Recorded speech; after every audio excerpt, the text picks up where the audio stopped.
네, 오늘 하나님께서 주신 말씀 마태복음 9장 18절부터 34절까지의 말씀입니다. 네, 저 한 절 여러분 한 절 교독하시겠습니다. 예수께서 이 말씀을 말씀하실 때에 한 관리가 와서 절하며 이르되 내 딸이 방금 죽었사오나 오셔서 그 몸에 손을 얹어 주소서 그러면 살아나겠나이다 하니 예수께서 일어나 따라가심에 제자들도 가더니 12해 동안이나 혈루증으로 앓는 여자가 예수의 뒤로 와서 그 고독가를 만지니 이는 제 마음에 그 겉옷만 만져도 구원을 받겠다 함이라. 예수께서 돌이켜 그를 보시며 이르시되 딸아 안심하라 내 믿음이 너를 구원하였다 하시니 여자가 그 즉시 구원을 받으니라. 예수께서 그 관리의 집에 가사 피리 부는 자들과 떠드는 무리를 보시고 이르시되 물러가라 이 소녀가 죽은 것이 아니라 잔다 하시니 그들이 비웃더라. 무리를 내보낸 후에 예수께서 들어가사 소녀의 손을 잡으심에 일어나는지라. 그 소문이 그 온 땅에 퍼지더라. 예수께서 거기에서 떠나가실새 두 맹인이 따라오며 소리질러 이르되 다윗의 자손이여 우리를 불쌍히 여기소서 하더니 예수께서 집에 들어가심에 맹인들이 그에게 나아오거늘 예수께서 이르시되 내가 능히 이 일을 할 줄 믿느냐 대답하되 주여 그러하오이다 하니 이에 예수께서 그들의 눈을 만지시며 이르시되 너희 믿음대로 되라 하시니 그 눈들이 밝아진지라. 예수께서 엄히 경고하시되 삼가 아무에게도 알리지 말라 하셨으나 그들이 나가서 예수의 소문을 그 온 땅에 퍼뜨리니 그들이 나갈 때에 귀신 들려 말 못하는 사람을 예수께 데려오니 귀신이 쫓겨나고 말 못하는 사람이 말하거늘 무리가 놀랍게 여겨 이르되 이스라엘 가운데서 이런 일을 본 적이 없다 하되 함께 읽겠습니다. 시작. 바리새인들은 이르되 그가 귀신의 왕을 의지하여 귀신을 쫓아낸다 하더라. 아멘. 아멘. 네, 담임 목사님 나오셔서 참된 치료자로 오신 우리 왕 예수님이라는 제목으로 말씀 전하시겠습니다.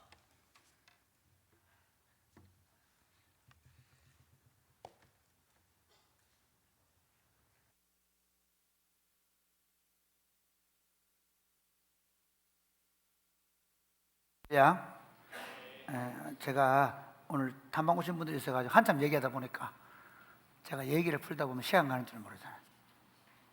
그래서 우리 장 전사님이 말씀을 읽었는데 앞으로도 제가 좀 늦게 오면 인도하시는 분들이 성경을 읽고 계시면 역시 장 전사님은 대단하십니다.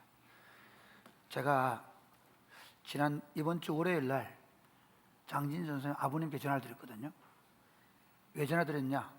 장진 전사 아버님하고 저하고 형 동생처럼 잘 지내는데 장진 전사가 지난주 안 보이더라고요. 1부 예배 찬양 인도도 안 해. 3부 예배에 없어. 그래서 나는 휴가 간다 모양이다 생각하고 형님 장 전사하고 휴가 잘 보내고 있습니까? 물으니까 장 전사 안 한다 이런 거래. 순간적으로 놀래가지고 장진 지난번처럼 아픈가? 아파서 안 왔나? 그렇게 생각하고 전화해보면 멀쩡해. 함양 갔다 왔다 그러더라고요. 교회가 어떻게 된 것입니까? 그래서 내가 형님 장진 함양 갔다 왔다 하던데 뭔가 자네는 담임 목사가 돼가지고 전도사들이 어디 갔는지도 모르고 그래 되겠나 우리? 예, 모르는데요. 뭐 이야기 듣게 됐노? 여러분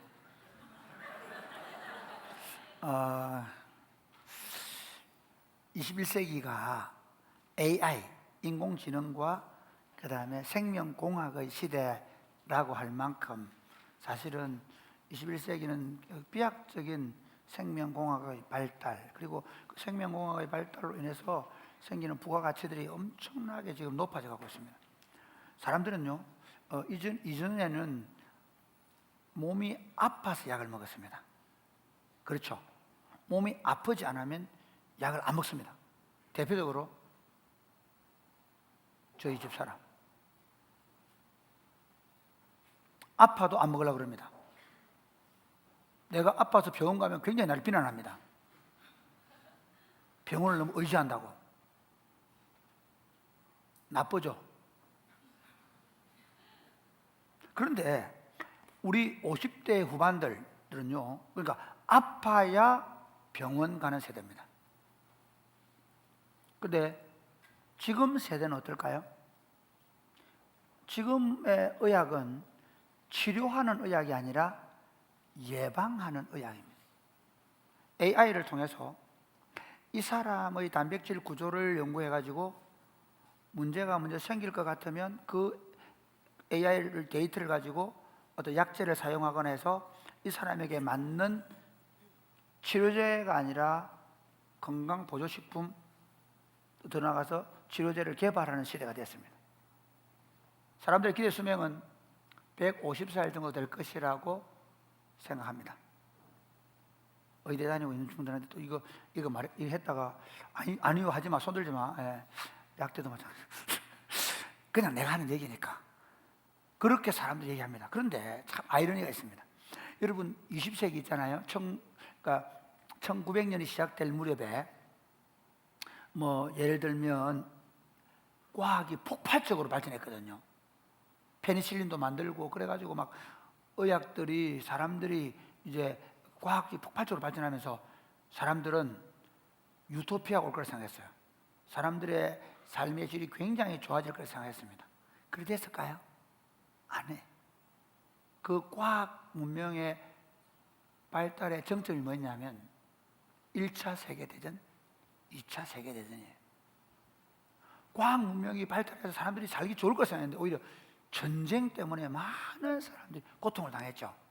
21세기에 AI와 생명공학이 발달해서 사람들의 기대 수명이 150살까지 가고 그래서 우리의 삶의 질이 굉장히 좋아질 것으로 기대하는데 정말 그럴까요?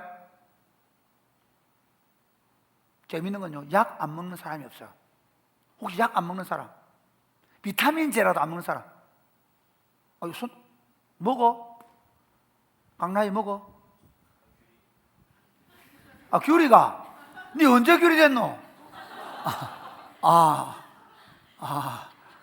미안하다 귤이야. 동생 이름을 불렀어.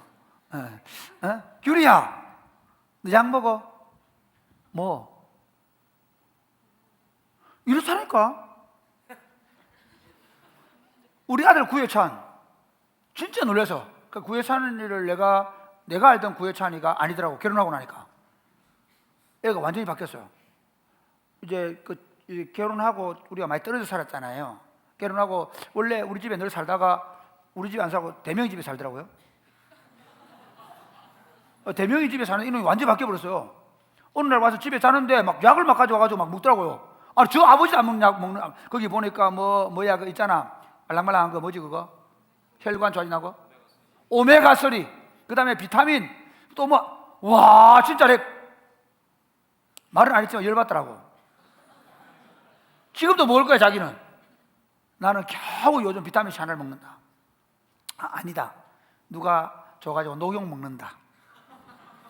나도 그러고 약 먹네.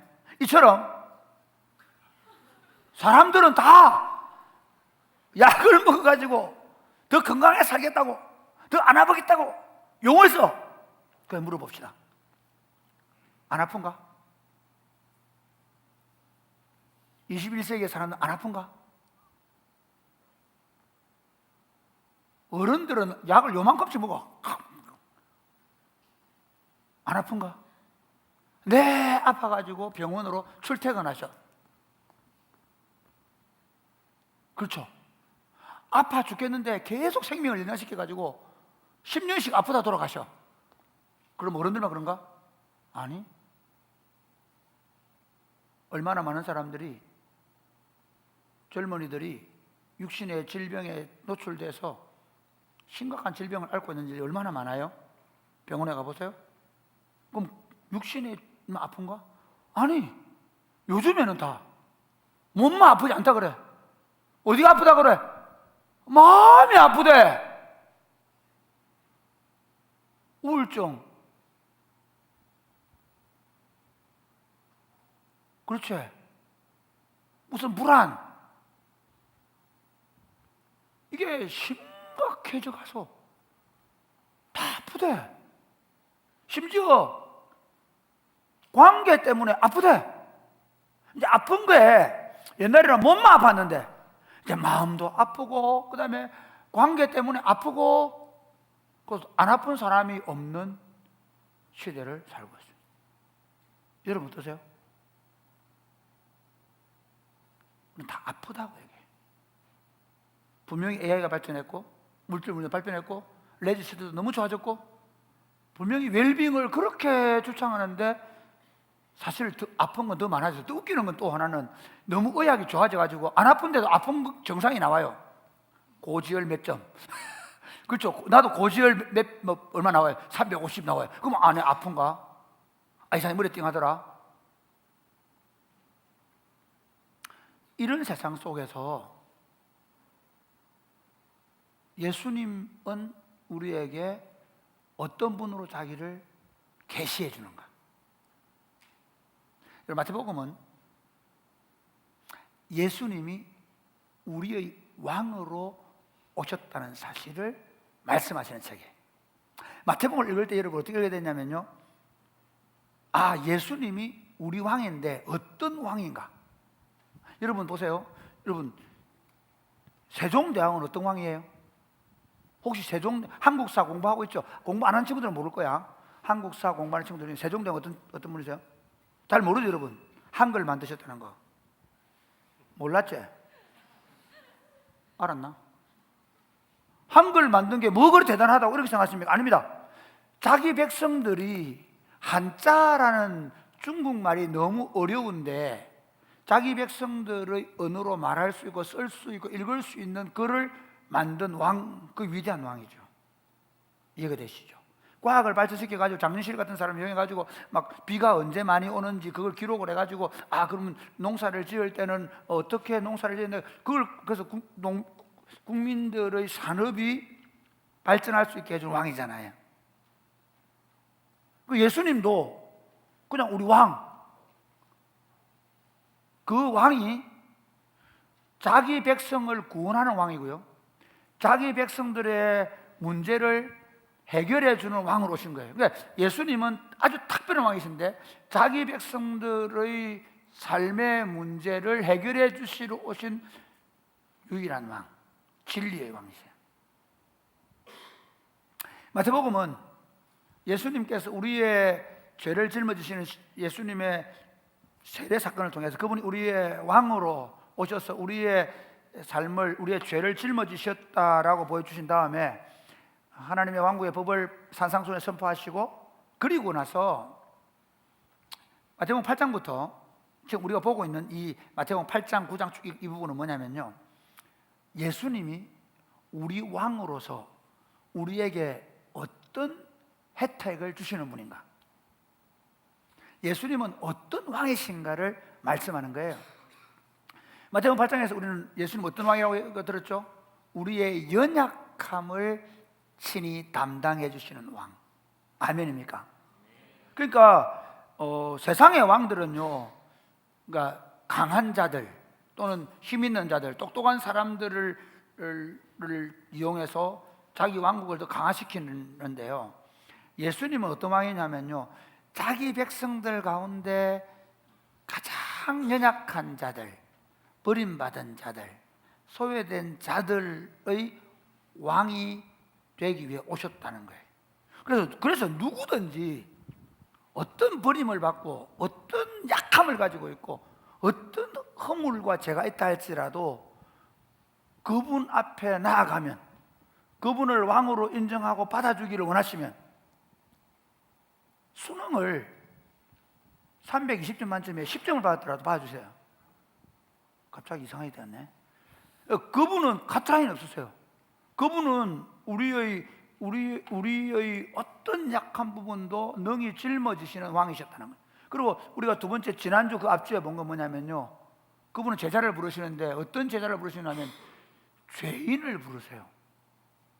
의인을 부르는 게 자기 스스로 어렵다고 말하는 사람을 부르는 게 아니라 자신의 죄악을 발견하고 자신이 죄인의 사실을 발견하고, 그래서 그 자신의 죄인됨을 인정하고 그것 때문에 그 죄인됨을 인정하고 그 자기 왕이 그 죄를 용서해 줄 수 있는 분이라고 믿고 그분에게 와서 그분에게 자기의 죄를 고백하기만 하면 그 왕은 우리의 죄를 대신 짊어져 주시고 그리고 그 왕은 그 우리의 죄에 대한 값을 다 지불해 주셨고, 그리고 누구든지 그분 앞에 오면 그 예수님이 우리를 의롭게 하실 것이라고 믿는 사람들을 부르셔서 잔치하시는, 죄인들을 부르셔서 그 죄인들에게 의의 옷을 입혀주시고, 그 의의 옷을 입혀준 그들과 함께 매일같이 잔치하는 삶, 축제의 삶을 열어놓으신 왕, 그분이 우리 예수님이라는 거죠. 오늘 마태복음 9장 17절 34절 내용은 뭐냐면요, 예수님은 온갖 질병에 시달리는 우리의 질병을 대신 짊어지시고 그 질병을 치료하시는 왕으로 오셨다는 겁니다. 할렐루야. 그래서 우리가 이 본문을 볼 때 어떻게 보냐면, 예수님이 내 마음이 아픈 것, 내 몸이 아픈 것, 심지어 나의 죽음의 문제까지도 치료하시고 회복시킬 것이라는 사실을 받아들이고 그 왕 앞에 나아가서 그 왕에게 내 아픈 문제를 내어놓고 그분이 우리를 치료해 주시기를 소망해야 되는 거죠. 그럼 오늘 본문을 한번 보겠습니다. 그러면 첫 번째, 본문에는 네 질병에 대해 나옵니다. 하나는 뭐냐면요, 예수님이 그 죽은 관리의 딸을 치료하시고, 그 다음에 그 가는 과정에서 12해 동안 혈류증을 앓는 여인을 치료하시고, 그리고 시각장애인 둘을 보게 해주시고, 귀신 들려가 말 못하는 것을 말하게 해주신 사건이 나와요. 이 사건을 통해서 우리 왕이 우리의 질병을 치료하시는 참된 치료자가 되신다는 건데, 그럼 왜 예수님은 우리를 치료하시는가? 왜 우리 왕은 우리의 참된 치료가 오셨는가? 네. 왜 그럴까요? 모든 사람이 죄로 말미암아 사망의 그늘 아래 있습니다. 이게 무슨 말인가 하면, 우리는 이렇게 생각해요. 우리는 뭐 약을 발명하고, 그리고 우리가 좋은 약을 먹고 건강치료제를 먹고 보조제를 먹으면 우리가 웰빙하게 될 거다고 하는데, 아까 얘기했죠, 다 아픈 거예요. 몸이 안 아프면 마음이 아프고, 마음이 안 아프면 관계가 깨어져서 아프고, 다 아픈 거야. 왜 그럴까? 이거는 우리가 아무리 노력해도 이 아픔, 이 고통에서 해방될 수 없습니다. 심지어 요즘에는요, 중독까지 겹쳐가지고 사람들이 다 중독에 빠져버렸어요. 스마트폰 중독, 약물 중독, 마약 중독, 섹스 중독. 이 중독에 빠진 사람이 지금 우리나라에 800만 명. 사람들은 사망의 그늘 아래 가고 있다. 원래 하나님은 우리에게 생육하고 번성하고 땅에 충만하는 복을 주셨어요. 할렐루야. 하나님 우리 창조하시고 나서 우리에게 생육하고 번성하고 땅에 충만하게 생명력 넘치는 삶, 아픈 삶 말고 생명력 넘치는 삶을 살아가도록 디자인하시고, 그리고 그들을 에덴 동산에 들여놓으면서 에덴 동산의 모든 각종 과일을 다 먹게 만들고, 그 다음에 동산 중앙에 뭐가 있었노? 뭐가 있었지? 모르나? 안 봤나? 안 봤겠구나. 성경에 있는데 동산 중앙에 뭐가 있지? 선악을 알게 한 나무만 있다고 얘기하는 사람은 여러분의 좀 부정적으로 보는 거야. 우리의 죄지은 본성이 뭐부터 먼저 보게 하냐면 선악에 알는 나무를 먼저 보는 거야. 원래는 뭘부터 먼저 봐야 되냐면 생명나무부터 먼저 봐야 돼.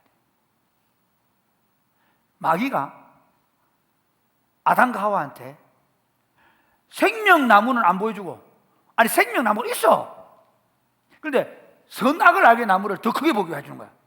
더 먹음직도 하고 보암직도 하고 지혜롭게 할 만큼 탐스럽게 보이게 만들어준 거야. 그런 걸 아나? 막 선악을 알게 나무는 이따만 크게 보이고 생명나무는 조그맣게 보이는 거예요. 원래는 이 생명나무 크게 보여야 되거든. 생명나무의 열매를 먹고 영생해야 되는데 오히려 선악이 알게 아는 나무의 열매를 먹고 내 소견에 옳은 대로 사는 사람이 되어버린 거예요. 한마디로 말하면 자기 마음대로 사는 사람. 극단적으로 세상이 타락하면 할수록 어떻게 될까요? 자기 마음대로 살아요. 그래서 내가 열받으면 아들도 죽여버리는 거예요. 내가 열받으면 엄마도 죽여버리는 거예요. 부모도 죽여버리는 거예요. 그러고 나서 정당화시켜. 요즘 얼마나 이게 그 자기 마음대로가 심각해졌냐면요, 보세요. 적어도 공적기관에서 법학을 공부해가지고 범죄자들을 신문을 해서 검사가 기소를 하고 그걸 꼼꼼히 따져가지고 재판을 1심, 2심, 3심까지 해서 당신은 이런 죄를 지어서 이렇게 벌을 내립니다 하고 감옥에 가두고 나서, 근데 감옥에 갔다 나온 놈들 이렇게 얘기해요. 내가 뭐 잘못했는데 이렇게. 너무 검사가 탈탈 들어가지고 검사가 탈탈 들었으면 판사는 뭔데? 내가 어떤 특정한 사람을 얘기하는 게 아니라 얼마나 자기 편향이라는 거예요. 얼마나 자기 중심이냐는 거예요. 이 무슨 말 이해가 되겠죠? 그게 누구예요? 그 사람만 그런 게 아니라 오늘 현대인들이. 오늘 현대인들이요, 철저하게 자기 중심적인 삶을 사는 세대가 되어버린 거예요. 그런데 그렇게 했을 때 어떤 문제 생길까요? 심각합니다. 푸틴 보세요. 푸틴이 돈바스를 쳐들어가요. 쳐들어가서 전쟁을 하는데 뭐라고 얘기해? 푸틴이 딱 나오고, 어이씨, 이 우크라이나 놈들이 우리 러시아를 압박하잖아. 거기 러시아인들이 살거든요. 그러니까 나는 러시아를 해방시키러 왔다는 거예요. 그 젤렌스키가 보고 미친놈 아이가 이런 거예요. 왜? 아니 네가 우리나라 땅인데 네가 왜 들어와서 난리인데, 이렇게 되는 거죠. 다 자기가 옳은 대로 살아요. 자기가 옳은 대로 살면서 영생하면 어떤 일이 벌어지겠습니까? 완전 엉망진창 되는 거죠. 그래서 하나님이 우리에게 사망, 육체적인 사망, 그리고 육체의 사망 이후에 하나님과 영원히 결별하는 하셨죠. 자 보세요. 에덴 동산 3장, 창세기 3장 한번 보겠습니다. 창세기 3장 읽어보실래요? 시작. 여호와 하나님이 이르시되 보라, 사람이 선악을 아는 일에 우리 중 하나같이 되었으니 그가 그의 손을 들어 생명나무 열매도 따먹고 영생할까 하노라 하시고, 여호와 하나님이 에덴 동산에서 그를 내보내어 그의 근원이 된 땅을 갈게 하시니라. 여기 중요한 건 뭐냐면요, 에덴 동산에서 어떻게 했다고요?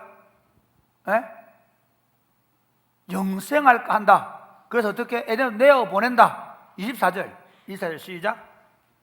이같이 하나님이 그 사람을 쫓아내시고 에덴 동산 동쪽에 그룹들과 두루도는 불칼을 두어 생명나무에 여기서 불을 중요한 지피게 거예요. 하시고. 생명나무에 접근을 못하게 한 거예요. 생명나무에서 떨어져 있기 때문에 인간은 어떻게 돼요? 질병과 사망의 그늘 아래 살게 된 거죠. 하나님께서 예수 그리스도를 보내신 이유가 뭐냐면요, 바로 이 생명나무로 보내신 거예요. 예수 그리스도가 오셔서 우리의 모든 죄의 값을 지불하심으로 말미암아 우리가 죄로 말미암아 당하게 될 그 사망으로부터 우리를 해방시키셔서 사망의 그늘인 질병과 고통으로부터 우리를 해방시키시고 생명과 풍성함을 누리는 삶으로 우리를 부르신 줄 믿으시기를 바랍니다. 할렐루야. 네, 그래서 예수님이 내가 온 것은 양으로 생명을 얻게 하고 더 풍성히 얻게 하려 합니다. 예수님을 만나면 어떤 일이 벌어지냐? 예수님이 오신 이유가 뭐냐면 이 죄의 질병으로부터 우리를 건져내셔서, 이 질병과 고통을 우리를 건져내셔서 생명과 풍성한 삶을 살아가도록 하십니다.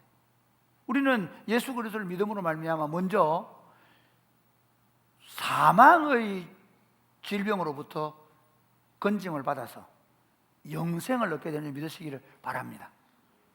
아멘. 지금 졸리오가 뒤에 서 있기도 하는데 여러분 계속 졸림병에 돈데 그게 아멘. 예. 뭐라고요? 우리가 사망의 그늘에서 해방되어서 예수를 믿음으로 생명이 왕노릇하는 왕국에 들어온 거예요. 그러면 자 보세요. 우리가 예수 그리스도를 믿음으로 이제 더 이상 사망이 우리를 어떻게 못해요? 생명, 없고, 그래서 심지어 우리 육신의 장막을 벗을지라도 우리 육신의 장막을 벗고 하나님 나라에서, 나군에서 우리 영혼이 생명을 누리며 살아요. 그런데 그게 끝나지 않아요. 우리에게 주신 부활이에요. 병들지 않는 몸을 입고 영원히 살아갈 수 있는 존재로 우리를 재창조하신 줄 믿으시기를 바랍니다. 이게 신앙이고, 예수 믿는 것들은 일요일마다 예배당 가고 뭐 하나님이 필요하면 뭐 조금 도와주는 정도가 아니라, 우리는 뭘 믿냐면 우리는 이미 죽음에서 건짐을 받았고, 우리는 이미 영생을 얻었고, 우리는 이미 부활을 가지고 있다는 거예요. 그리고 그 하나님으로부터 받은 생명을 가진 사람들은 이 땅에 사는 동안에 하나님이 우리를 몸과 마음과 그 다음에 우리의 정신을, 영혼을 치료해 주시는 것을 경험하며 산다는 것입니다. 오늘 본문이 그 얘기예요. 오늘 본문에서 예를 들면 죽었던 이 야이로의 딸이 살아나는 것, 그 다음에 이 혈루증 걸려있던 여인이 치료되는 것, 시각장애인 회복되는, 그 다음에 귀신 들려서 말 못하는 사람이 말하게 되는, 이건 뭐냐면 인간이 가지는 모든 죽음과 관련되어 있는 모든 질병의 요소들을 다 할 수는 없잖아. 성경에서 온갖 병 다 고치는 거예요. 그러니까 대표적으로 4가지를 가지고 예수님이 바로 그 치료자이다. 나는 인류의 모든 사람들의 질병과 고통과 아픔을 전인적으로 치료해주는 왕이라는 것을 보여주시는 거예요. 할렐루야. 그걸 우리 경험하는 거예요. 그리고 장차 요한계시록 22장 한번 볼까요? 요한계시록 22장.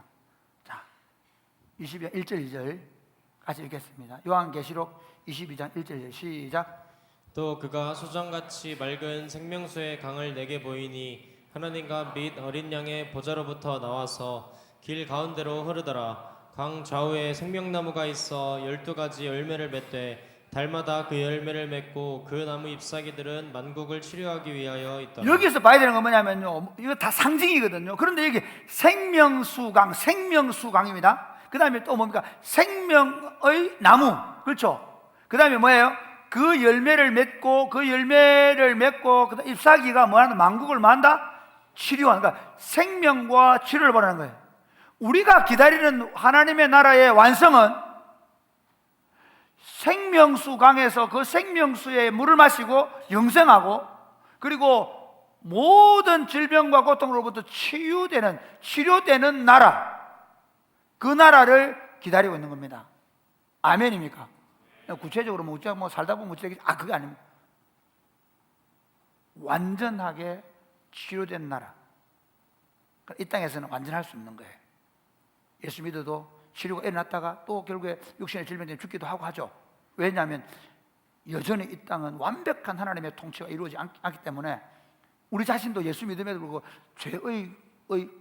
죄를 먹고 마시고 있기 때문에 어쩔 수 없이 육신의 장막을 거두가시는 거예요. 그러나 우리가 기다리는 건 뭐냐면요, 완전한 그 나라에서 완전한 치료와 완전한 생명이 왕노릇하는 나라를 기다리고 있습니다. 아멘입니까? 그러면 두 번째 볼까요? 우리는 어떻게 참된 치료를 받을 수 있습니까? 경험할 수 있습니까? 무슨 말이냐면 예수님이 우리들의 참된 치료자로 왔다면 우리는 어떻게 그 예수님의 치유를 경험할 수 있느냐는 거예요. 오늘 본문을 좀 살펴보면서 한번 얘기해 봅시다. 자, 먼저 이 딸이 죽은 관리에 대해 얘기를 해봅시다. 마태복음 9장 18절 같이 보겠습니다. 시작. 예수께서 이 말씀을 하실 때에 한 관리가 와서 절하며 이르되 내 딸이 방금 죽었사오나 오셔서 그 몸에 손을 얹어 주소서. 그러면 살아나겠나이다 하니. 마태는요, 의도적으로 이 얘기를 모아놓은 거예요. 사실은 예수님이 그 마가복음 보면 원래 뭐 저쪽에서 동네로 돌아오는데 이런 배를 타고 또 이런 있거든요. 그러니까 마태는 의도적으로 이 사건을 모아놨는데 이 사건을 4가지 일어나는 이 사건을 보면서 예수님의 치료와 회복은 우리가 어떻게 경험할 수 있는가의 패턴을 가르쳐주고 있어요. 자, 이 지금 관리는 딸이 방금 죽었다라고 말합니다. 그래서 몸에 손을 얹어주시면 낫겠다라고 얘기합니다. 그런데 마가복음과 누가복음에는 똑같은 사건을 기록하는데 상세히 기술해 놨습니다. 마가복음 5장을 통해서 제가 좀 살펴볼 텐데요. 마가복음 5장 한번 보세요. 22절 읽겠습니다. 시작. 회당장 중 하나인 야이로라 하는 이가 와서 예수를 보고 발 아래 엎드려 예, 그러니까 그냥 예수님의 발 앞에 엎드렸다. 그 다음에 23절 시작. 많이 간구하여 가로되 내 어린 딸이 죽게 되었사오니 오셔서 그 위에 손을 얹으사 그로 구원을 얻어 살게 하소서 하거늘. 이게 무슨 말이냐면요, 지금 아까 마태복음 그냥 죽었다 돼 있잖아요. 그걸 관백 쓴 거예요. 그런데 원래 이런 거예요. 지금 여기서 숨이 아이가 깔딱 넘어 하고 있어. 근데 그때 여러분 부모만 어떤 줄 아세요? 애가 숨이 깔딱 넘어가고 어쩔 줄 몰라잖아요. 그런데 저기 예수님이 왔다는 얘기를 들은 거예요. 이해가 되십니까? 얼마나 헐레발레 따라가서 엎드려가지고 예수님 우리 딸아이가 죽어갑니다. 예수님 좀 가주세요. 손만 얹어주세요 한 거예요. 왜? 지금은 살 가망성이 있어요 없어요? 있는 거죠. 그렇잖아요. 적어도 이 회당장 야이로로 나오거든요. 이 야이로는 이 예수님이 가서 치료해 준, 왜 소문을 들었잖아. 문둥병이고 고쳤다고 했잖아. 그 얘기를 그 현장에서 지금 예수님께 달려갔잖아요. 그리고 예수님께 달려갔어요. 그럼 예수님이 그래 가자 하고 오는데 거기 누가 혈류증 걸린 여인이 또 시간을 지체했잖아요. 지체를 하고 있는데 그 다음 보세요. 자, 그 다음 35절부터. 왜냐하면 그 사이는 혈류증 여인 문제이기 때문에 그 다음 다룰 거고요. 35절 시작. 아직 말씀하실 때에 회당장의 집에서 사람들이 와서 가로되 당신의 딸이 죽었나이다. 어찌하여 선생을 더 괴롭게 하나이까. 여기 아직 말씀한다는 건 뭐냐면 예수님이 가시다가 가자 하고 가는 길에 회당장의 딸이 지금 예수님 옷자락을 붙잡고 그것 때문에 여러 가지 얘기를 하다 보니까 얘기하고 있는데 종이 와가지고 아이고 회당장님 끝났습니다. 딸이 죽었습니다. 이런 것 같으면 어떻게 할 것 같아? 아이고 죽었다고 덥석 주저앉지. 죽었다고. 그렇잖아. 그랬을 거야 아마. 끝난 거야. 아니 살았을 때는 예수님 좀 도와주세요, 빨리 와주세요 했단 말이야.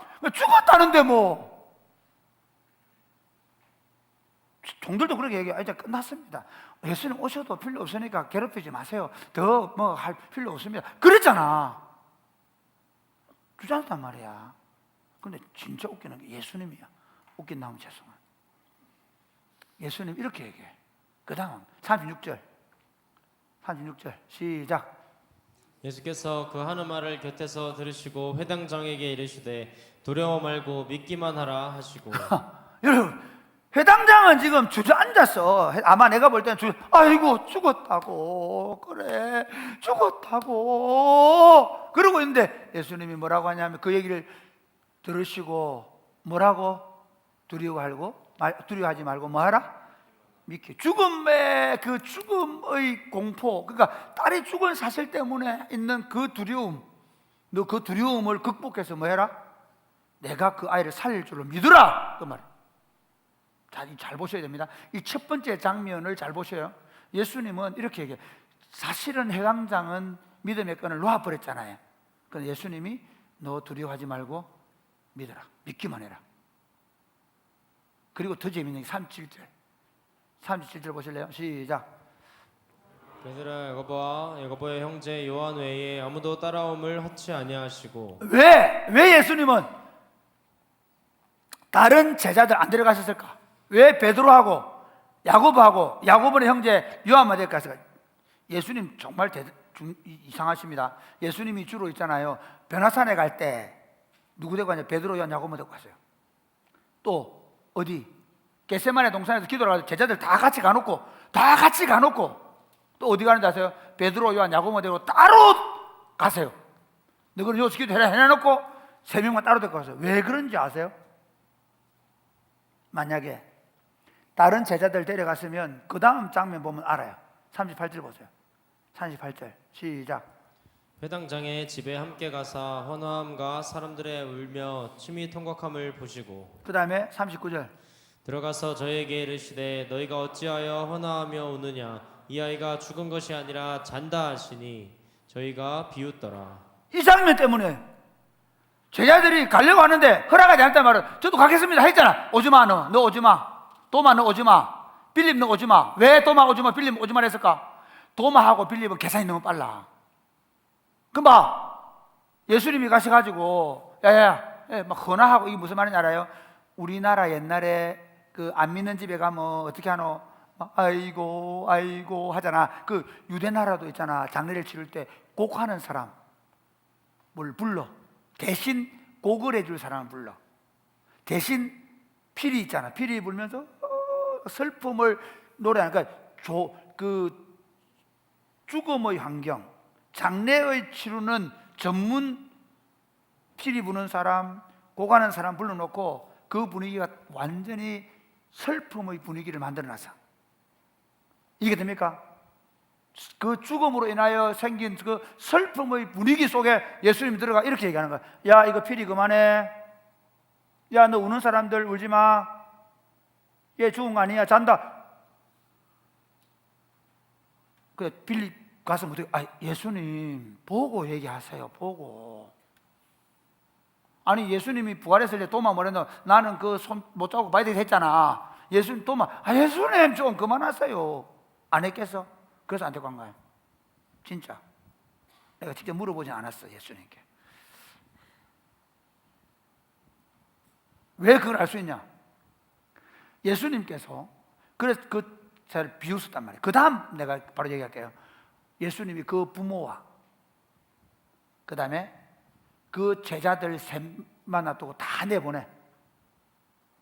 그리고 그 소녀에게 달리다굼 소녀 일어나라 하고 이렇게 해서 여기 중요한 게 뭔지 아세요?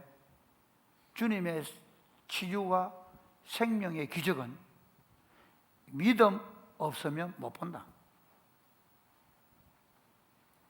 뭐 나는 일주일마다 교회 다닌다. 나는 목사들이고 장로 딸이고 믿음으로 안 보면 못 본다. 아니 예수님은 못 보게. 이 교회가 좀 우리 교회는 조금 다르긴 한데 막 억지로 갖다 놓으니까 뭐 지가 뭐 와서 뭐 오면 대단해서 아니 방해만 되는 경우도 많아. 믿음으로 안 오면 내가 못 믿은 건 놔두고 다른 사람이 믿는 것까지 방해하는 분위기를 만들 수 있단 말이에요. 그래서 예수님 안 데려가셔. 주님의 치유는 믿음 없이는 경험할 수 없고 볼 수 없습니다. 그래서 두려워하지 말고 믿기만 하라 그래요. 그 다음 장면도 재밌습니다. 자, 이게 이제 회당장에 일어난 일이고 그 다음에 누구 얘기할까요? 자, 이제 혈루증 걸린 여인입니다. 혈루증 걸린 여인 한번 보실래요? 자, 마태복음 9장은 우리 읽었죠? 혈루증 걸린 여인이 있었는데 끄독가를 만졌다. 그러니까 예수님이 따라 안심하라. 구원받았다. 이렇게 딱 간단하게 얘기해요. 그런데 마가복음은 굉장히 상세하게 얘기해줘요. 이걸 통해서 우리가 좀 정황을 살펴볼 수 있습니다. 마가복음 5장 25절부터 시작. 12해를 혈루증으로 앓는 한 여자가 있어 많은 의원에게 많은 괴로움을 받았고 있던 것도 다 허비하였으되 아무 효험이 없고. 여기까지 봐요. 12해 동안 혈루증을 앓았다. 여인이 유출을 하는 거예요. 병을. 근데 여러분이 여인의 유출은 그냥 그것 자체가 예를 들어서 뭐 좀 안 좋거나 아프거나 힘들거나 하는 게 아니에요. 그 정도가 아니에요. 종교사회에서는 여러분 지금 우리 사회 우리가 살고 있는 사회는 종교 사회입니까? 아니죠. 우리는 민주주의 사회고 자본주의 사회예요. 자본주의 사회는 뭐가 없으면 죽어요? 돈 없으면 죽어요. 그래서 사람들이 돈을 신으로 섬기고 살죠. 그런데 자본주의 사회가 비교가 안 되게 종교 사회는요, 이 종교 집단에 들어가지 않으면 사는 게 아니에요. 쉽게 말하면 성전에 못 들어가고 공동체와 함께 할 수 없으면 그 사람은 살아있는 게 아니라 살아있으나 죽은 존재예요. 여자가 유출이 나는 순간 더 이상 남편과 가족과 함께 할 수 없어요. 처음에는 뭐 한 달 괜찮겠지. 계속 그래. 이 병원을 가봐요. 저 병원을 가봐요. 괴로움을 당했다는 건 그 의사들이 하자는 모든 걸 다 해. 그 다음에 그 의사에게 줄 수 있는 모든 돈을 다 줘. 근데 12년 동안 못 고쳤다. 집은 쫄딱 망했다. 절망이죠. 그런데 어느 날, 그 다음 볼까요? 27절 시작. 예수의 소문을 듣고 무리 가운데 섞여 뒤로 와서 그의 옷에 손을 대니 이제 완전히 절망, 병은 더 중해졌고 이제 더 이상 돈 쓸 돈도 없고 가야 될 의사도 없어. 그런데 예수님 이야기를 들은 거예요. 어떤 얘기 들었을까요? 나병 환자가 치료되고 어떤 약한 자들도 그분 앞에 가면 회복되는 거예요. 그래서 어떻게? 예수님 이야기를 듣고 예수님이 마침 어디로 가고 있었습니까? 회당장의 집으로 가고 있다는 이야기를 들은 거야. 그런데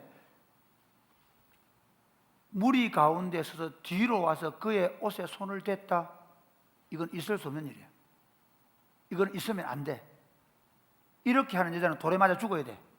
왜냐하면 부정케 된 자는 다른 사람의 옷을 터치하거나 몸을 터치하면 다른 사람을 부정하게 만들어서 그도 그 종교에서 쫓겨나게 만들어. 그도 하나님의 백성에서 끊어지게 만들어.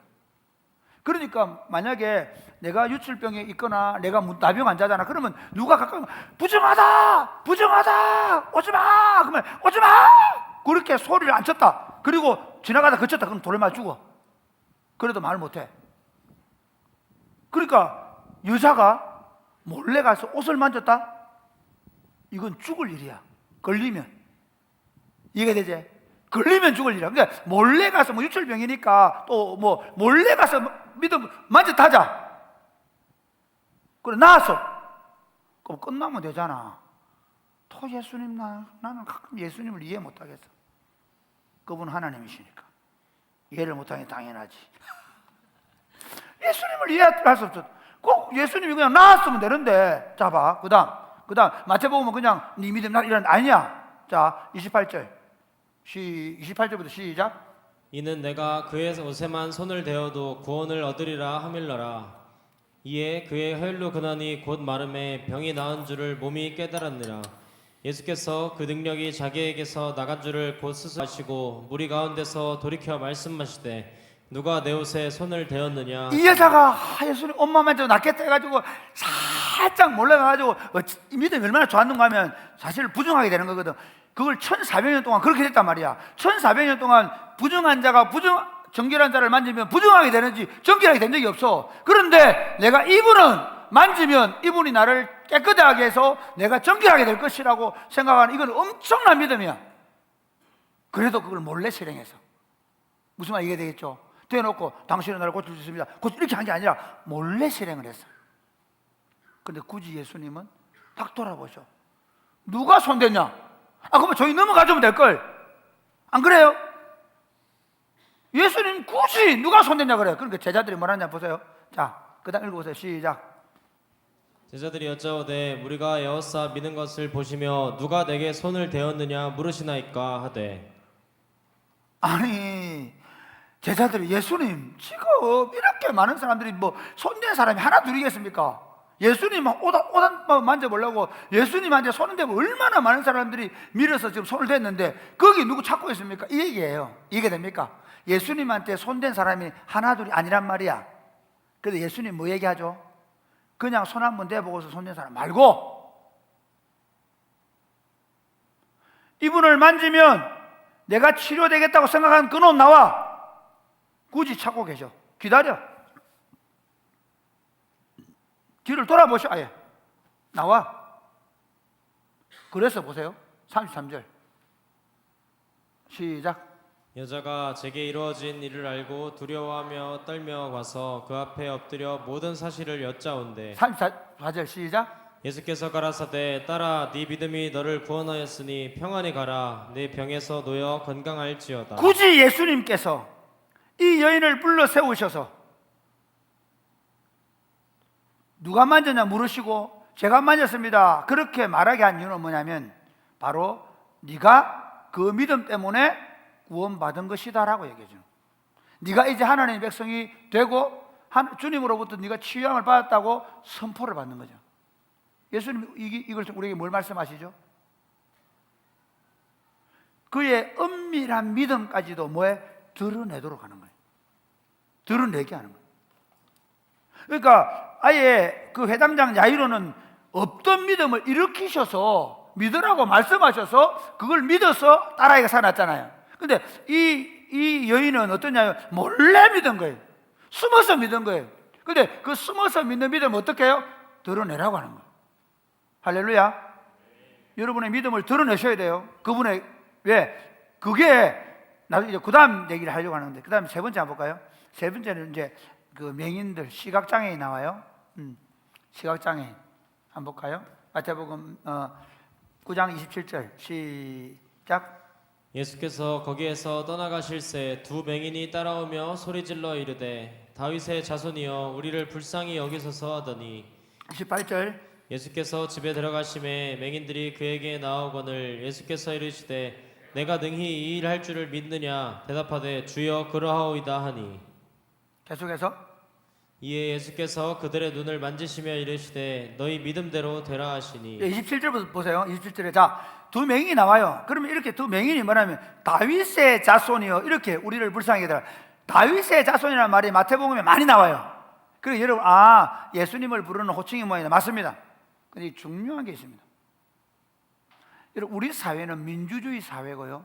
우리 사회는 능력 본위의 사회입니다. 시험을 저 합격을 하면 공무원도 될 수 있고 거기서 또 진급을 할 수 있고 거기서 자기 능력을 발휘하면 뭐든 될 수 있습니다. 투표를 통해서 선출이 되면 국회의원 될 수 있습니다. 그러나 그 당시 사회는 그렇지 않습니다. 고대 사회는요 신분이 그를 결정합니다. 요즘 제가 그 십자군 이야기 읽고 있잖아요. 지금 이제 마지막 권 읽고 있는데 재미있는 건 바보라도 공작 아들은 공작 짓을 해요. 공작이 돼버려요. 왕의 후손은요 그러면 첫째 아들이 좀 똑똑했는데 죽고 나면 둘째가 바보라도 그럼 왕을 시켜요. 아시죠? 예수님이 향해서 다윗의 자손이라고 말하는 게 거기 있어요. 당신은 우리가 기다리는 그 다윗의 뿌리, 다윗의 후손 메시아입니다. 당신은 그 고대의 다윗 왕을 잇는 우리들의 왕이십니다. 당신은 그 다윗의 후손으로 오셔서 우리를 온전하게 통치하실, 여기서는 우리의 질병까지도 다스리시고 치료하실 수 있는 왕이십니다. 다윗의 자손이여 우리를 불쌍히 여겨 주옵소서. 이렇게 고백하는 거예요. 우리가 자꾸 문화적 차원에서 그쪽 문화를 잘 모르니 그런데 그런 다윗의 자손이지만 그건 다윗의 당신은 우리 왕이십니다. 당신은 당연히 그 왕권으로 우리를 치료하시고 우리를 질병으로부터 우리를 건져내셔야 되실 왕이십니다. 왕이시여 우리를 불쌍히 여겨 주옵소서. 이렇게 얘기하는 거예요. 그리고 예수님 묻죠. 내가 정말 얘한테 그 일 할 줄 믿느냐? 예, 믿습니다. 내 믿음대로 될지니라. 여러분, 신앙은 습관적으로 갖는 것이 아닙니다. 하나님의 통치는 예배당에 와서 앉아있다고 되는 게 아닙니다. 여러분이 그 왕이신 하나님의 통치를 제대로 알기 위해서 성경을 공부하는 거예요. 그분이 어떤 분이신가? 근데 그분이 어떤 분이신지를 알고 끝나는 게 아니라 그분을 그렇게 알면 그렇게 믿고 어떻게 해야 돼요? 그분 앞에 여러분의 적어도 지금 마태복음 9장 17절부터 이게 34절을 공부하는 동안은 여러분들 속에 육신의 질병이든 정서적 질병이든 관계의 고통이든 여러분 안에는 어떤 질병이든 오랫동안 묵혀놓고 그냥 포기하고 살건지든 내가 집에서 엄마한테 아빠한테 또는 어릴 때부터 상처 때문에 그걸 묻어놓고 살았던 가지고 나오라는 거예요. 믿음으로 가지고 나오라는 거예요. 내가 치료해 주겠다는 거예요. 히브리서 11장 6절 보세요. 같이 시작. 믿음이 없이는 하나님을 기쁘시게 하지 못하나니 하나님께 나아가는 자는 반드시 그가 계신 것과 또한 그가 자기를 찾는 자들에게 상 주시는 이심을 믿어야 할지니라. 32는 뭐야? 6이야 6. 예, 믿음이 없이는 이 말을 보자면 하나님 앞에 나아가는 사람은 그분이 우리 왕이시고 그분이 내 삶에 지금 우리 삶에 지금 아픔에 대한 얘기를 이 아픔을, 이 상처를, 이 눈물을, 이 고통을 치료해 줄 거라고 믿는 믿음으로 가는 거예요. 그냥 예배당 와서 앉아 있는 게 아니에요. 예배 드릴 때만 아니라 여러분의 어떤 삶의 정황이든 현대인이 많이 아프다 그러죠. 몸도 아프고 마음도 아프고 관계도 아프고 아프다 그러죠. 그런데 우리는 어떻게 해요? 안 맡겨요. 안 가지고 가요. 그런 척 해요. 괜찮은 척 해요.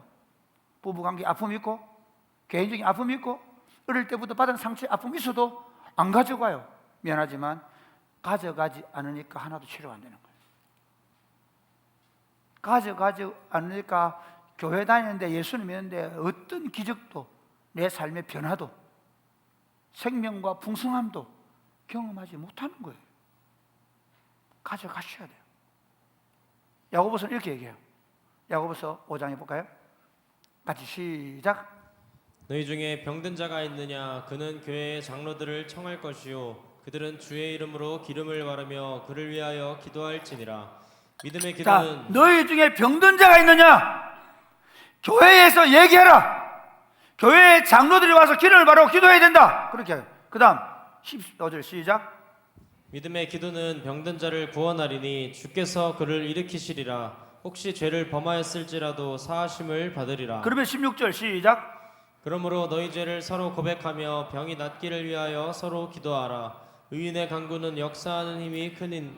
교회 공동체는 육신의 질병만 치료하는 것이 아니라 교회 공동체는 어떤 아픔과 상처와 고통과 눈물이 있다 할지라도 그 아픔과 그 고통을 어떻게 하는 것이에요?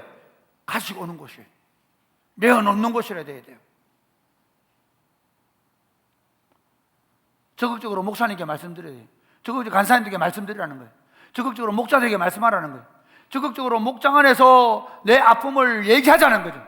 지금 우리 사랑이 꼽히는 게 지금 제일 심각한 문제는 심지어 청년들 목장도 목장을 안 해. 목장으로 안 모여. 미안하지만 아무 일도 안 일어날 겁니다. 예배당 와서 앉아있다고 해서 일어나는 게 아닙니다. 여러분이 뭐 주일학교 봉사 좀 한다고 해서 일어나는 게 아닙니다. 여러분 지금 제가 사랑이 꼽히는 교회를 목회하면 제일 중요한 생각이 뭐냐면 아무것도 안 해도 좋으니 목장에서 여러분의 아픔을 가지고 나오셔야 돼요. 목장에 여러분의 삶을 가지고 나오셔야 돼요. 사랑이 꼽히는 교회가 이렇게 건강한 교회가 된 이유는 뭐냐면요, 우리가 처음부터 몇 명 안 될 때부터 자신의 아픔과 삶과 고통과 눈물을 가지고 나와서 그걸 솔직하게 고백하고 우리가 울며 함께 기도함으로 주님의 치료 회복의 역사 일어난 거예요. 할렐루야. 그게 여러분 가족 안에 있는 아픔이든 여러분의 관계 안에 아픔이든 여러분의 정서적인 문제든. 저 목사님의 제일 큰 고통이 뭔지 아세요? 교회 와 앉아 있는 거예요. 이렇게 다니면서 말하고 저렇게 다니면서 말하고 내 아프고 힘든 거를 공동체 안에서 내가 아프다 말해야 되는데 비난과 원망을 쏟아넣는 일로 한단 말이에요. 그 사람 때문에 교회가 안 되는 거야. 그런 사람 때문에 목장이 죽어가고 있는 거예요. 사랑이 꼽히는 교회 목장, 아니 모든 교회들이 아프고 힘들고 고통스럽고 깨어진 사람들이 와서 이 목장 안에, 이 공동체 안에 들어와서 자기 아픔을 솔직하게 얘기하고 그걸 내놔도 누가 약점이 드러나고 누가 부족함이 드러나고 누구 죄가 드러나도 거기다가 소금 뿌리고 그걸 아프게 하는 게 아니라 함께 울어주고 함께 기도해주고, 그래서 주님이 우리 안에 치유의 능력으로 나타나서 우리를 치료하시고 회복시키시는 경험들, 여러분 사실 참 우리가 지금 제가 안타까운 게 요 몇 년 전까지만 해도 여러분 누구를 만나도 주님이 우리를 어떻게 치료하시는지가 다 있어.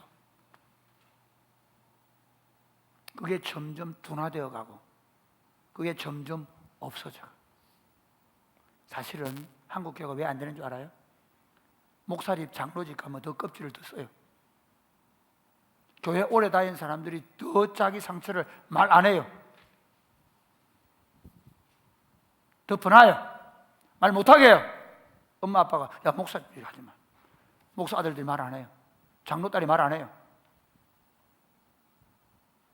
그러니 교회가 어떻게 예배당을 더 화려하게 꾸며요. 성가대를 더 화려하게 꾸며요. 행사를 막 퍼포먼스를 엄청나게 해요. 그런데 아무 일도 안 일어나요.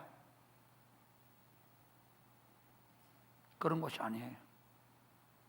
매주일 예배마다, 매주일 속으로 갈 때마다 상처가 치유되고 아픈 것들이 낫고 하나님의 회복의 역사가 일어나는 그 현장, 와, 막 사람들이 어메이징, 놀라는 일들이 일어나는 그 현장, 그게 교회란 말이에요.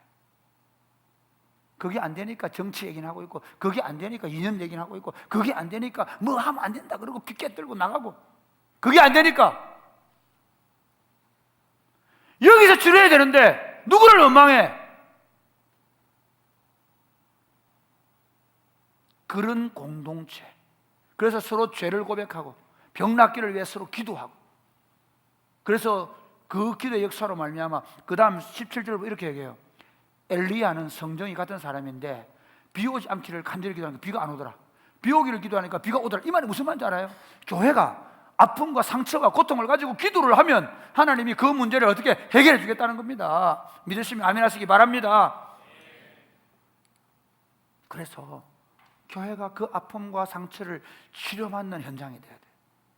그렇게 할 때 세 번째, 우리 치료를 받으면 어떻게 해야 합니까? 이 말은 우리를 하나님이 왜 치료하시는가 하는 거예요. 우리를 왜 치료해서 어떻게 쓰시려고 하느냐. 자, 보세요. 마태복음 9장에 보면요, 24절 보세요. 24절 시작. 이르시되 물러가라, 이 소녀가 죽은 것이 아니라 잔다 하시니 그들이 비웃더라. 예수님이 야 잔다 하니까 다 비웃었어요. 세상은 그래요. 세상은 에이 이거 뭐 교회 너가 뭐 해봤자 무슨 소용이냐 그래. 에이 이거 너희들 다 아이고 예수 믿는 것들 일요일만 되면 예배당에 뭐 앉아고 뭐 하노? 이해가 되시죠? 무슨 말인지. 너한테 무슨 일이 날라고 비웃어요. 그 다음 볼까요? 더 재밌어요. 자 34절 귀신이 쫓겨나갔어요. 그리고 34절 시작. 바리새인들은 이르되 그가 귀신의 왕을 의지하여 귀신을 쫓아낸다 하더라. 이게 무슨 말이냐면요, 종교인들은 오히려 주님의 나타나는 일을 보고 하나님이 하셨다, 우리 왕이 하셨다고 하지 않고 바알세불 했다는 거야. 귀신의 왕이 했다는 거야. 전혀 엉뚱한 이야기래. 오늘날 교회가 그래요. 교회가 비웃음거리를 당하고 있잖아요. 교회가 비난을 받고 있잖아요. 교회에 일어나는 일들, 어떤 일들도 교회가 말을 못하게 되어 있는, 말을 못하는, 할 말이 없는 교회잖아요.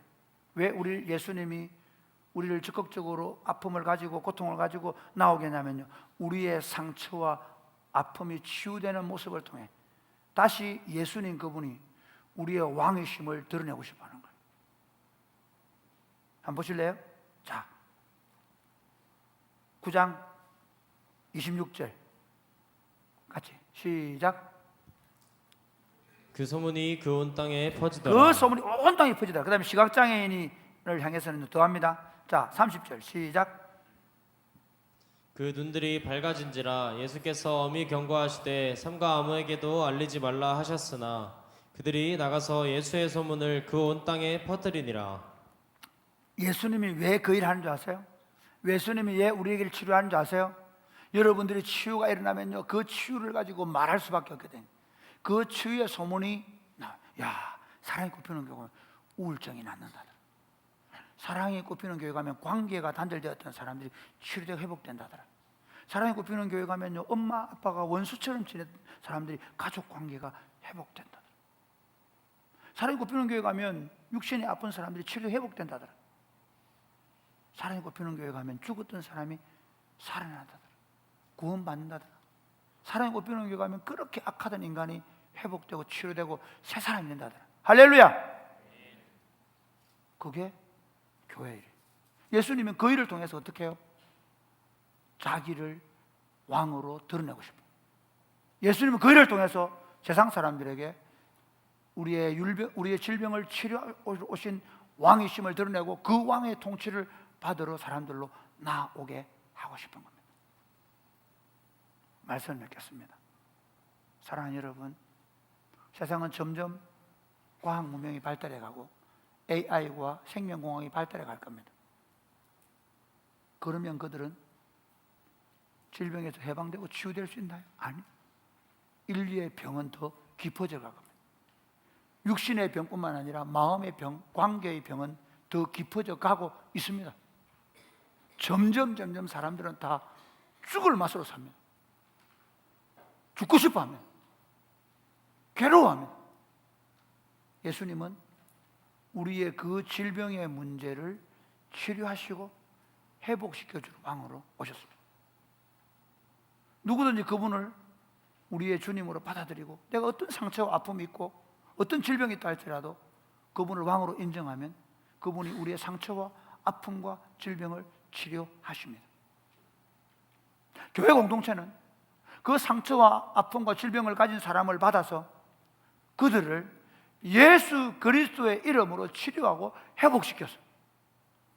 교회 가면 모든 사람들이 나을 수 있다, 회복될 수 있다, 새 사람 될 수 있다, 생명과 풍성한 가운데 살아갈 수 있다라는 소문이 온 땅 가운데 퍼져가도록 하는 공동체로 부름을 받았습니다.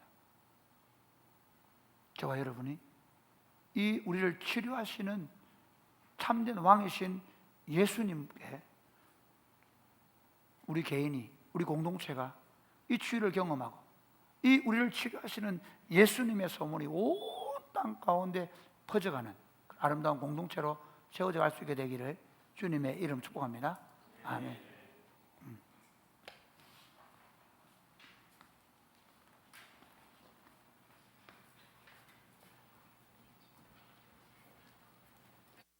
일어날까요? 일어나 찬양하겠습니다. 예수 나의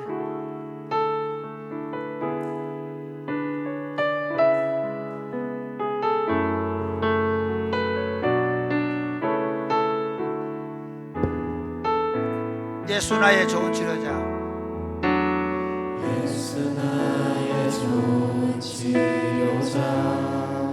그의 눈이 머무른 곳은 그의 눈이 머무는 곳은 나의 슬픔과 고통. 고개를 들어 그의 눈을 볼 때에 난 알았네.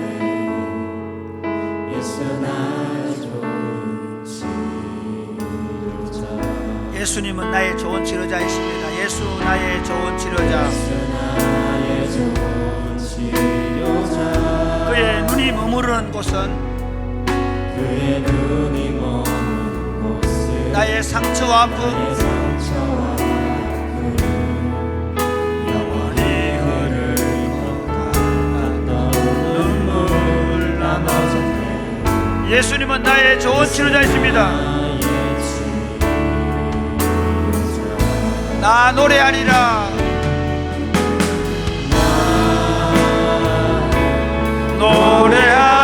노래하리라. 전한 나를 돌아보신 그새 주를 찬양해. 하늘 닿는 곳까지 내 손 들리라. 예수 나의 치료자. 다시 처음부터 예수 나의 좋은 치료자. 예수 나의 좋은 치료자. 그의 눈이 머무는 곳은 그의 눈이 머무는 곳은 나의 슬픔과 고통. 고개를 들어 그의 눈을 볼 때에 난 알았네. 예수 나의 좋은 치료자. 예수 나의 좋은 치료자. 다시 한 번 더 예수 나의 좋은 치료자. 예수 나의 좋은 치료자. 그의 눈이 머무는 곳은 그의 눈이 머무는 곳은 나의 상처와 아픔, 상처와 아픔.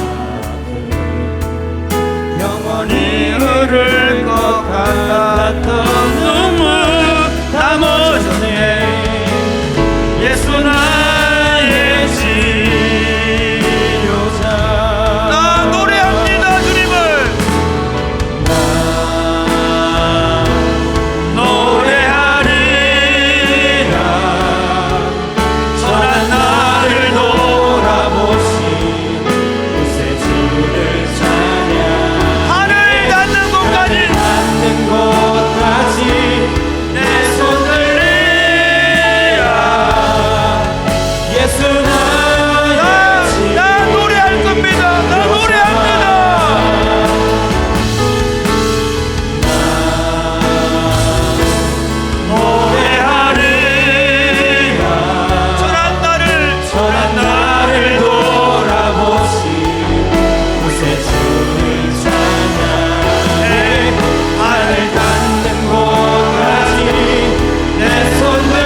너무 예수님을 잘 모르는 것 같아요. 예수님이 우리를 부르신 것은요, 신세 한탄을 하라고 부른 거 아니에요. 예수님 우리를 부르시는 것은요, 내 아픔의 원인이 뭐 누구한테 있고 누구 때문이고 누가 잘못했고 교회가 왜 이래 그러라고 부른 게 아니에요. 정말 예수 믿으면 치유됩니다. 믿으십니까? 아멘. 예, 저도 얼마나 상처가 많은 사람인지 몰라요. 얼마나 아픔이 많은 사람인지 몰라요. 정말 육신까지도 회복되고 치료되는 것이 예수 믿는 겁니다. 여러분 좀 정직해지고 솔직해지면 좋겠어요. 여러분들 안에 있는 아픔과 상처를 그대로 가지고 오면 됩니다. 여러분 안에 있는 아픔과 상처를 그대로 가지고 가서 예수님 앞에 내어놓으면, 숨기지만 않으면 치료될 수 있습니다. 아멘. 주님, 나를 내려놓습니다. 아멘. 주님, 나를 주님 앞에 솔직히 내어놓기를 원합니다. 치료하여 주옵소서. 아멘. 회복시켜 주옵소서. 아멘. 여러분이 치료되고 여러분이 회복되어져야 어떻게 되냐면요, 그 소문이 온 땅 가운데 나는 거예요. 교회에 대한 지금 안 좋은 이 모든 소문들이 주님의 치료와 회복의 역사의 소문들로 바꾸어질 것입니다. 아멘. 초대교회가 그랬습니다. 표적과 기사가 거룩한 종 예수님의 이름으로 나타나고 담대하게 복음을 전할 수 있던 것은 주님의 치유와 표적의 역사가 그 따르는 표적으로, 그들이 말씀을 증거할 때 그 따르는 표적으로 함께 하심이 동시에 나타났던 것입니다. 주님, 우리를 치료하여 주시고 회복시켜 주옵소서. 아멘. 사랑이 꼽히는 교회 목장 안에서 공동체 안에서 그런 역사 일어나게 하여 주시옵소서. 아멘. 그래야 우리를 치료하시고 회복시키신 하나님의 역사를 우리가 세상에 드러내게 하여 주옵소서. 아멘. 기도하겠습니다.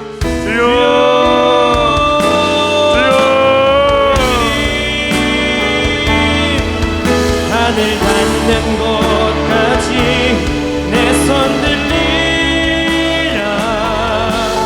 예수 나의 치료자. 나 노래하리라. 전한 나를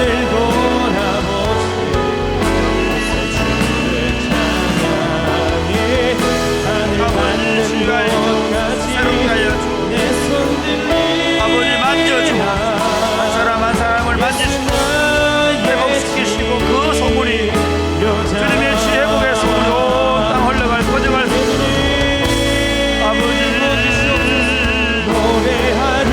아버지, 우리 가운데 행하시는 하나님의 놀라운 일들을 우리가 볼 수 있도록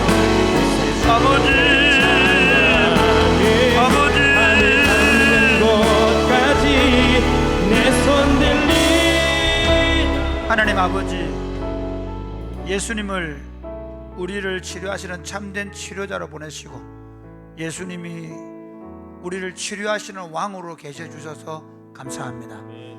우리의 사망을 생명으로 치료해 주셔서 감사합니다. 사망의 그늘 안에 있던 모든 상처와 아픔을 대신 담당해 주셔서 감사합니다.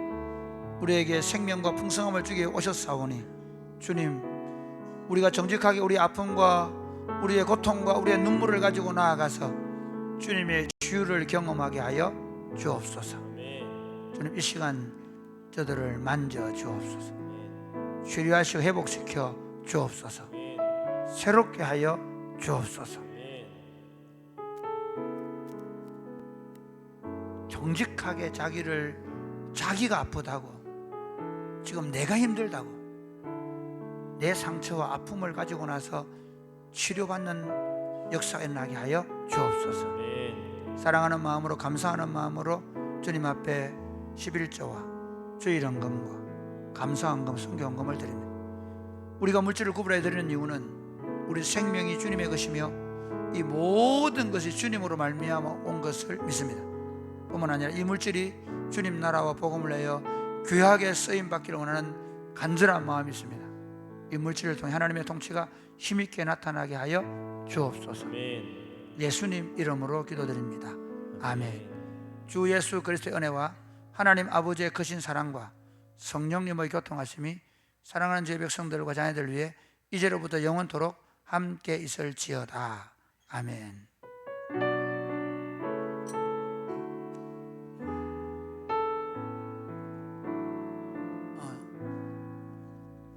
예배를 마쳤습니다. 오늘 특별히 우리 안동 소망교회에서 청년들이 왔는데 한번 일어나 보실래요? 목장 안에 들어가야 되니까. 예, 목장에 잘 들어가서 잘 교제하고 오세요. 박수. 그리고 지금 돌봄학교 하는 친구들이 일부 예배를 잘 드리는지 모르겠는데 혹시 안 되는 친구들은 일부 예배를 먼저 드리도록 하고요. 그 다음에 이제 방학 동안에 막 사회 때문에 바빴는데 소그룹으로 가서 다시 가야 됩니다. 여러분 소그룹을 잘 하셔야 됩니다. 아시겠죠? 예, 혹시 뭐 소그룹하고 좀 늦게 오더라도 소그룹을 잘 하셔야 돼요. 소그룹 다들 잘하면 좋겠습니다. 겸비가 왔습니다. 헝가리에 있던 겸비가 이번 학기 휴학을 하고 우리와 좀 더 오래 있기 위해서 일어나 보실래요? 겸비. 온유는 어디 갔노? 자, 그 외 광고는 네, 저희 목장원들과 함께 교제 인사하겠습니다. 예수님은 참된 치료자이십니다. 예수님은 참된 치료자이십니다. 네, 광고 말씀드리겠습니다. 네, 다음 주 저희가 예배를 마치고 나서 장립집사 권사 선택 취임을 위한 공동의회가 있습니다. 네, 전체 일정은 교회 게시판을 잘 참고해 주시고 저희 지금 현재 캄보디아 선교지를 위한 후원 물품을 후원받고 있습니다. 시다가게에서 시다가게 가보시면 그 후원 박스가 있는데 거기서 여러분들한테는 쓸모가 별로 없지만 다른 사람들이 사용하면 유용하겠다 싶은 모든 물건을 받고 있으니 아무거나 들고 와 주셔가지고 후원해 주시면 감사하겠습니다. 문의는 구홍 목사님한테 해주시면 되겠고, 네, 오늘 안동소망교회 성도들 교회 탐방 중에 있습니다. 같이 함께 목장 모임 잘 해주시고 행복 모임 선포식이 9월 7일 날 저희 예배 마치고 있습니다. 네, 행복 모임 선포식을 또 준비해야겠네요. 네, 할렐루야. 네, 제자대학을 또 개강합니다. 제자대학하고 양육반이 이번 학기는 9월 7일부터 매주 오후 5시에 있습니다. 주일 오후 5시입니다. 양육반과 제자대학 둘 다 주일 오후 5시에 시작되고 있습니다. 진행하겠습니다. 교우 소식입니다. 저희 한은숙 집사님의 아버지이신 한창섭님 조문을 잘 다녀왔습니다. 그리고 우리 오세연 자매의 외조모이신 손복수님 조문을 잘 다녀왔습니다. 오늘 그리고 정미진 사모님의 조모이신 김란희 성도님께서 오늘 새벽에 소천하셔서 저희가 오늘 위로 예배를 다녀올 예정입니다. 오늘 5시 10분인가요? 네, 5시 10분에 교회에서 출발하게 되는데 아직 그 차량 사용 종합을 안 하신 리더분들께서는 톡방에 빨리 올려주시고 오늘 5시 30분에 도착해서 저희가 위로 예배 드리고 오겠습니다. 위치는 하양 전문 장례식장입니다. 내일은 입관 예배가 있습니다.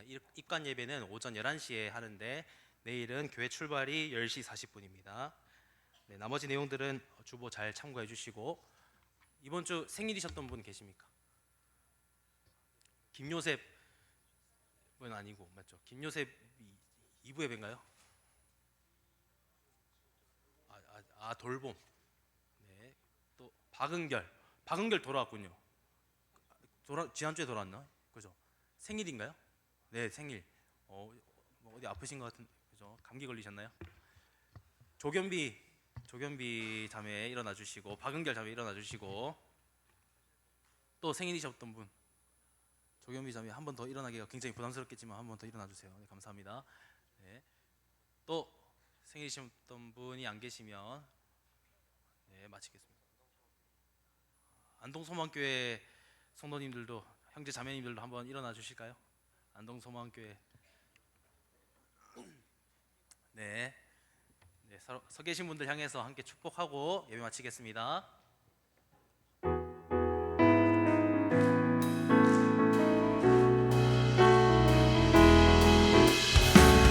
축복합니다. 주님의 이름으로 축복합니다. 주님의 사랑으로 이곳에 모인 주의 거룩한 자녀에게 주님의 기쁨과 주님의 사랑이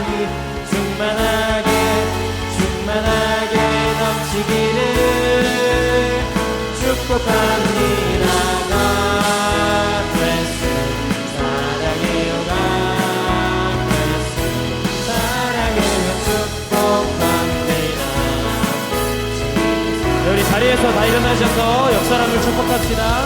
축복합니다. 주님의 이름으로 축복합니다. 주님의 사랑으로 이곳에 모인 주의 거룩한 자녀에게 주님의 기쁨과 주님의 사랑이 충만하게 넘치기를 축복합니다. God bless you. 사랑해요. God bless you. 사랑해요. 축복합니다. 주님의 사랑으로. 네, 이상으로 3부 예배를 모두 마쳤습니다. 안녕히 돌아가시기 바랍니다.